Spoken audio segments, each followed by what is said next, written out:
शादी का माहौल, गानों पर नाचते बाराती और फूलों से सजे मंडप के बीच वधू अपने होने वाले पति की परीक्षा ले रही थी। अरे नहीं भाई, ये कोई बोर्ड के एग्जाम्स नहीं चल रहे। लेकिन अगर आप इस परीक्षा का मतलब नहीं समझे तो हम आपको समझाते हैं। नमस्कार दोस्तों, स्वागत है आपका द इंडियन एस में और मैं हूं आपके साथ पारुल यादव। शिक्षा का अधिकार, शिक्षित हो हर परिवार, गांव गांव दीप जलाओ, शिक्षित वर्ग और घर बनाओ। जब भी आप कहीं ऐसे स्लोगन पढ़ते हैं तो आपके मन में भी यही ख्याल आता होगा कि हमारे देश का हर इंसान पढ़ा लिखा होना चाहिए। अब आप यहाँ सोच रहे होंगे कि शादी बारात की बात करते करते मैं कहाँ शिक्षा के स्लोगन सुना रही हूँ। दरअसल बात ही कुछ ऐसी है।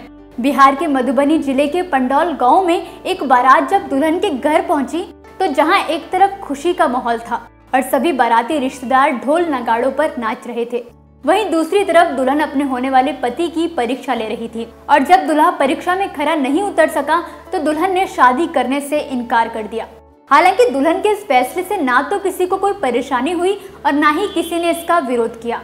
चलिए जानते हैं क्या है पूरा मामला। ये पूरा मामला 13 मार्च का है, जहां पंडौल प्रखंड के ब्रह्मोत्रा गांव की लड़की की शादी रहीका प्रखंड के मोमिनपुर गांव की लड़की के साथ तय हुई थी।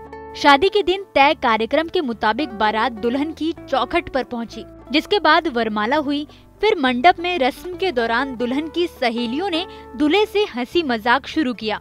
इस दौरान दुल्हन को शक हुआ कि उसका होने वाला पति अशिक्षित है, जिसके बाद दुल्हन ने दूल्हे से कई सवाल किए, जिसका जवाब दूल्हा ना तो दे पाया और ना ही उसे मालूम था। इसी के साथ दुल्हन ने दूल्हे को 10 100 के नोट गिनने को दिए, जिसे वो 3 कोशिशों के बाद भी सही तरीके से नहीं गिन सका।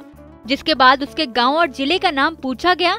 लड़के को इसके बारे में भी ठीक से जानकारी नहीं थी, जिसके बाद लड़की ने हिम्मत दिखाई और शादी से इनकार कर दिया। जिसके बाद ना तो किसी को शादी टूटने का गम हुआ और ना ही कहीं मातम पसरा। खैर, खास बात ये थी कि इसी दौरान बारात में मौजूद एक व्यक्ति ने अपने पढ़े लिखे बेटे से शादी का प्रस्ताव रख दिया। व्यक्ति ने कहा कि मेरा बेटा पढ़ा लिखा है, क्या आप उससे शादी करेंगी? जिस पर लड़की ने हामी भर दी। जाहिर है शिक्षा महज शादी के लिए जरूरी नहीं है। हालांकि शिक्षा समाज को बेहतर बनाने के लिए है, वो समाज जहां आप और हम रहते हैं। तो दोस्तों, आप देखते रहिए द इंडियन एस। नमस्कार।